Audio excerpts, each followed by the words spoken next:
livro de Mateus, capítulo 6, do verso 21,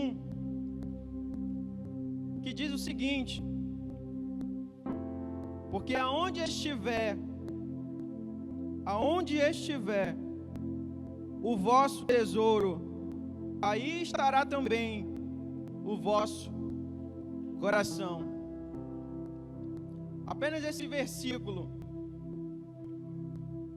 que eu quero enfatizar nessa noite. Eu quero trazer algo para os jovens e para os adolescentes nesta noite. Muito interessante. Eu quero enfatizar dois discípulos de Jesus. Eu quero falar sobre Judas Iscariotes e quero falar sobre o apóstolo Pedro. Bom, nós lemos no livro de Mateus, no verso 21, a respeito de tesouro, a respeito de coração.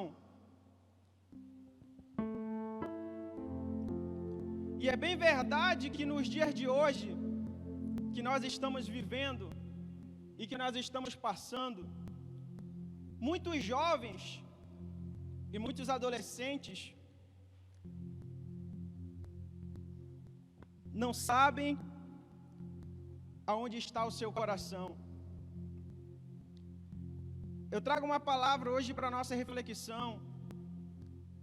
O que nós somos quando nós não estamos na igreja? O que nós somos numa época de pandemia? O que nós somos numa época como essa de lockdown? O que nós temos sido nessa época? Judas Iscariotes, um dos discípulos de Jesus, ele foi escolhido pelo mestre para ser o responsável pelas finanças. Mas só que Judas teve uma dificuldade muito grande, porque ele tinha uma fraqueza. Entenda uma coisa, todos nós temos uma fraqueza. E todos nós temos uma fraqueza, algo em nossa vida que precisa ser tratado por Jesus. Porque se algo que não é tratado, algo que não é cuidado, o que é que acontece? A pessoa padece, a pessoa cai, a pessoa morre. Não só fisicamente, mas espiritualmente também falando. E Judas, ele tinha uma dificuldade na sua vida financeira. Aí então Judas, ele vai ser o responsável pelas finanças. E o que acontece? Judas, no decorrer da sua caminhada com Jesus, a gente vai perceber que a paixão, que o amor de Judas acaba estando no dinheiro, de uma forma maior, de uma forma mais intensa. Então a gente vai perceber que a fraqueza de Judas naquele momento, ele não conseguiu ser tratado, ele não conseguiu deixar que Jesus trabalhasse de verdade no seu coração. Aí que está o detalhe do primeiro ponto que eu quero enfatizar com os irmãos. Muitas das vezes, você acha, você pensa, você analisa o seguinte: entenda uma coisa, dentro da igreja não existe super-heróis, não existe mulheres maravilhas, não existe Batman, não existe nenhum homem que não seja fraco. Todos nós estamos tendentes a errar, a cair, porque nós somos fracos. Dizer para Deus que nós somos fracos não é um sinônimo de fraqueza, não é um sinônimo de fracasso, não é um sinônimo de derrota. Dizer para Deus e afirmar a Ele que nós somos fracos é reconhecer que nós, seres humanos que estamos aqui na terra, somos totalmente dependentes dEle, de Deus. Aí então agora eu trago o segundo ponto, que é o apóstolo Pedro. Pedro, um homem valente, um homem bruto, um homem corajoso, forte, que não levava desaforo para casa, que não tinha medo de nada, que ele olha para Jesus e fala várias vezes que ele daria a vida pelo mestre se fosse preciso. Mas aí então chega o dia em que Jesus vai ser crucificado, e algo na vida de Pedro vai ser trabalhado. Pedro então nega Jesus por 3 vezes, todo mundo sabe. E o que isso significa? Significa que o coração de Pedro ainda não estava totalmente contrito diante da presença de Deus. Ainda precisava ser trabalhado algumas coisas. Ele ainda tinha essa fraqueza na sua vida espiritual. Repito o que eu vou dizer para os irmãos: não existem super pastores, não existe super diáconos, não existe super coordenadores. Todos nós somos fracos. Todos nós temos uma fraqueza que precisa ser tratada, que precisa ser trabalhada. Mas a pergunta que eu faço para você nessa noite, que eu faço para mim nessa noite, e que trago para nossa reflexão: aonde está de verdade o vosso coração? Aonde está de verdade o vosso coração? O que você tem sido nesses tempos de pandemia? O que você tem sido nesses tempos de dificuldade? O que você tem sido fora da igreja? O que você tem sido dentro da sua casa? Que tipo de exemplo você tem dado na sociedade? Você fala de revolução, você fala de revolução, você fala de crescimento, você fala de vida espiritual, você prega, você ora, você fala tantas coisas, mas como está de verdade o seu coração? Como está de verdade a sua vida espiritual? Como você se sente de verdade? Como você tem se posicionado nessa sociedade de verdade? Como você está de verdade? Como você está quando você vai dormir? Como você está quando você fica sozinho num quarto?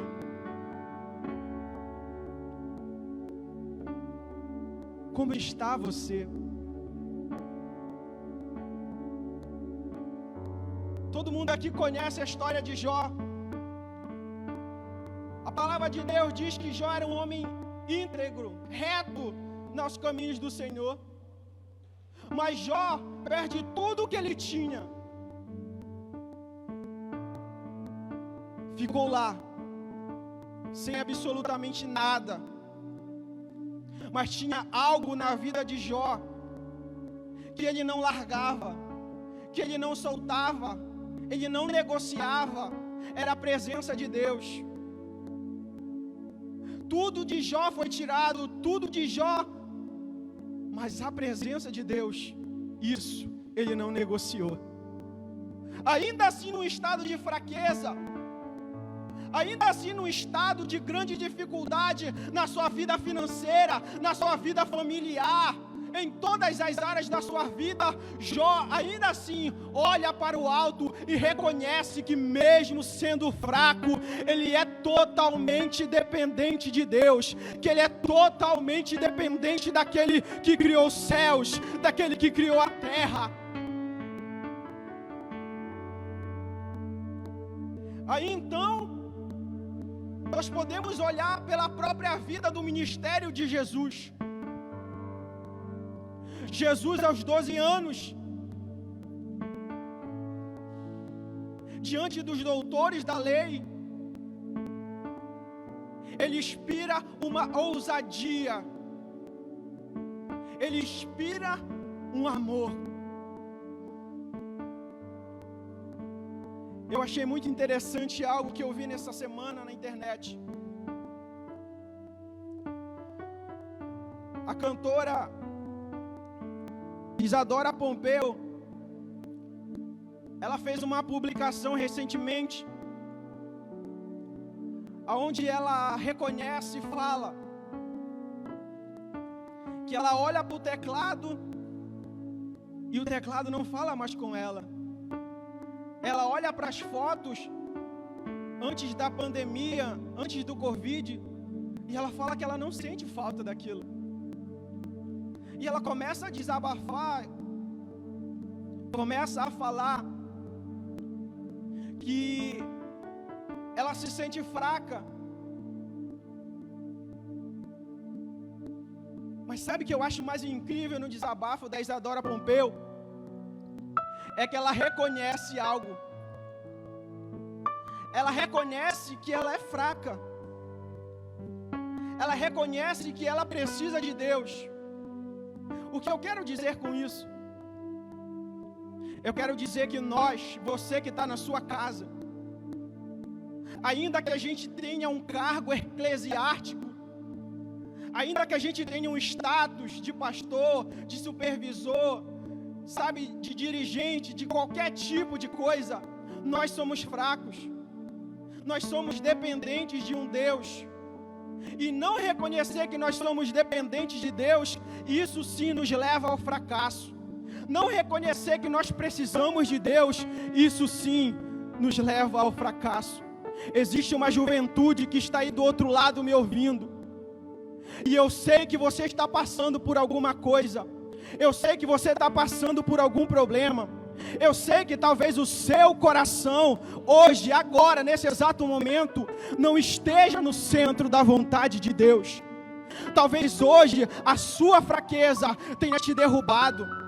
Talvez hoje a tua fraqueza tenha afundado a tua história. Mas eu olho para você nessa noite, através dessa live, eu olho para você e digo o seguinte: Deus, Ele é poderoso para restituir e transformar a casa que está bagunçada, a casa que está suja, a casa que está acabada, a casa que não tem sonho, a casa que não tem absolutamente nada, em uma casa nova, em uma casa de restauração, em uma casa de restituição.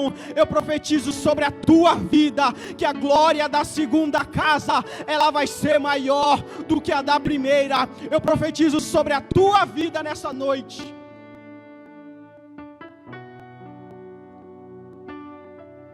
Mas sabe algo interessante que me chama a atenção? É porque na nossa vida, você vai perceber o seguinte: existem dois senhores. Existe o Senhor Todo-Poderoso, o Deus que criou os céus e que criou a terra, aquele que nos amou de uma forma incondicional sobre todas as coisas. Mas existe outro tipo de deuses.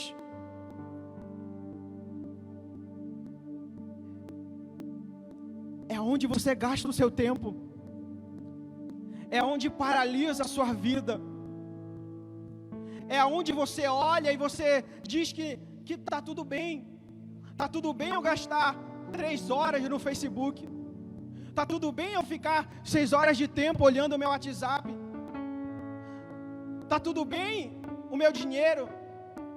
Está tudo bem só eu trabalhar, só eu pensar em trabalhar. Existe um Deus que está afundando a sua vida espiritual, e não é o Deus de Israel. Porque você tem gastado o seu tempo com algo que tem te separado de Deus. Você tem depositado a sua esperança e o seu coração em coisas que são passageiras, que acabam, que têm fim. E você tem esquecido de depositar a sua esperança em Deus. Você lembra o que aconteceu com Jonas? Deus olha para Jonas, e a missão de Jonas era ir para a cidade de Nínive. Mas só que Jonas insistiu em mudar a direção da sua trajetória, do seu caminho. Insistiu em fazer a sua própria vontade, o seu próprio desejo. Vai ter momentos na sua vida de fraqueza que fazer a sua vontade vai parecer ser melhor, vai parecer ser bom, vai parecer ser legal. É legal o que eu estou fazendo. É legal para onde eu estou indo. É legal com quem eu estou falando. É legal com quem eu estou ficando. É legal, tudo é legal, tudo é legal. Mas saiba de uma coisa: aquilo que é legal não te aproxima de Deus. Aquilo que é legal não traz santificação para a tua vida. Aquilo que é legal acaba, porque é passageiro. Mas aquilo que é eterno, como diz lá no livro de João, capítulo 14, do versículo 1 em diante. Ei, Jesus foi preparar lugar para nós. E ainda assim, que você duvide de tudo isso que eu esteja falando, eu olho para você e digo o seguinte: livro de João, capítulo 14, versículo 1 em diante: não se turbe o vosso coração, credes em Deus e credes também em mim. Na casa de meu pai há muitas moradas. Se não fosse assim, eu não vos teria dito, vos preparava de lugar. E um dia o quê? Um dia ele vai voltar. Versículo 21: se alguém me amar verdadeiramente, será amado por meu Pai, e eu o amarei, e me manifestarei a ele. O que isso significa? Significa que nos momentos de fraqueza, está na hora de você reconhecer que precisa de Deus. Está na hora de você parar de olhar para você mesmo. Está na hora de você parar de olhar para os seus problemas, de parar de olhar para as suas dificuldades. O apóstolo Paulo fala o seguinte: o poder de Deus se aperfeiçoa nas nossas fraquezas. Quando pensamos que estamos fracos, quando pensamos que estamos caídos, quando pensamos que estamos abatidos, o que acontece? O poder dele vem e se aperfeiçoa em nossas fraquezas. Quem está falando isso não sou eu, é a Bíblia. Quem está falando isso não é eu, é a palavra. A palavra de Deus diz o seguinte: Jesus olha para os discípulos e fala: eu sou o caminho, eu sou a verdade, eu sou a vida. E se ele é a verdade, se ele é a vida, sabe o que isso significa? Significa que existe para você, dentro da sua casa, uma palavra de esperança. A palavra é essa: Jesus ama a tua vida. Não importa a situação que você está passando, Ele ama você. Eu olho para você nessa noite, já vou encerrar. Eu olho para você e eu quero fazer um apelo para você que é jovem. Eu sei que muitas das vezes você tem dificuldade de crer. Eu sei que muitas das vezes você tem dificuldade de ter fé. Quantas vezes você tem olhado para dentro de você e você tem se perguntado: o que está acontecendo com a minha vida? O que está acontecendo com a minha casa? Mas você está tão distante da presença do Pai. Eu olho para você nessa noite e eu quero dizer o seguinte: você lembra do filho pródigo? O filho pródigo gastou tudo que ele tinha. E no final os amigos dele abandonaram. Mas então ele resolve voltar para casa. E na volta para sua casa, o pai está esperando ele de braços abertos. Vai chegar uma época em que não vai ter mais tempo. Escute isso: vai chegar uma época em que não vai existir mais tempo. As coisas estão ficando difíceis, a palavra de Deus está se cumprindo. Vai chegar uma época em que não vai dar mais tempo, não vai dar mais para correr para os braços do Pai, não vai dar mais para pedir perdão. O que eu quero dizer para você nessa noite é que o dia de se arrepender é agora, é hoje, é essa noite, não é amanhã, é agora. Não dá para voltar mais para trás. Essa é a hora, esse é o dia de você fazer uma revolução. A revolução começa dentro de você. A revolução começa por você. Porque se você não morrer hoje, para viver para Cristo, vai chegar um dia que não vai ter mais tempo.